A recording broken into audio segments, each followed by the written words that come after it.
దేశవ్యాప్తంగా అనేక సంస్థలు ఎగ్జిట్ పోల్స్ వెల్లడించాయి. లోక్సభ ఎన్నికల్లో గెలుపు అవకాశాలు ఎవరికి ఎక్కువగా ఉన్నాయనే విషయాన్ని అంచనా కట్టి ఎగ్జిట్ పోల్స్ విడుదల చేశాయి. ఈ అంశంపై కాంగ్రెస్ నేత రాహుల్ గాంధీ, బీఆర్ఎస్ నేత కేసీఆర్ తీవ్రంగా మండిపడ్డారు.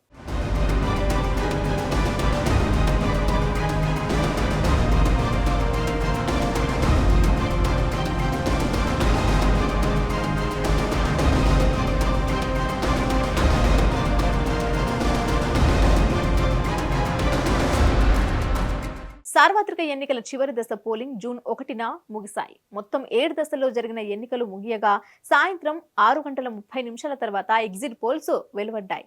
తెలంగాణలోని 17 లోక్సభ స్థానాలపైన ఎగ్జిట్ పోల్స్ విడుదలయ్యాయి. దీనిపై బీఆర్ఎస్ అధినేత మాజీ సీఎం కేసీఆర్ స్పందించారు. ఈ ఎగ్జిట్ పోల్స్ వ్యవహారం అంతా గోల్మాల్ అని కొట్టిపారేశారు. ఒకడు మనకు 11 సీట్లు వస్తాయన్నాడు, ఇంకొకడు ఇంకో సంఖ్య చెప్తాడు. దీనిపై మళ్లీ కోట్లలో బెట్టింగ్లంటూ కేసీఆర్ సీరియస్ అయ్యారు.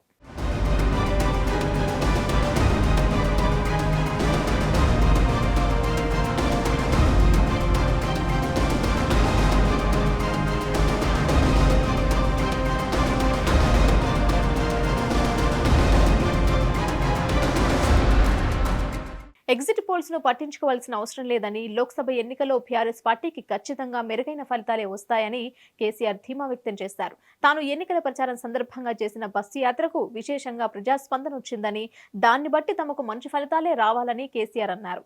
ఎన్ని వచ్చినా బాధ లేదు, 11 సీట్లు వస్తే పొంగిపోయేది లేదు, 2-3 వస్తే కుంగిపోయేది లేదు. ఏది ఎలా ఉన్నా తెలంగాణకు రక్షణ కవచం అంటే అది బీఆర్ఎస్ పార్టీనే. రాజకీయ ఫలితాలు వస్తుంటాయి, పోతూ ఉంటాయి. ఈ పార్లమెంటు ఎన్నికలు కూడా అంతే అంటూ కేసీఆర్ పేర్కొన్నారు.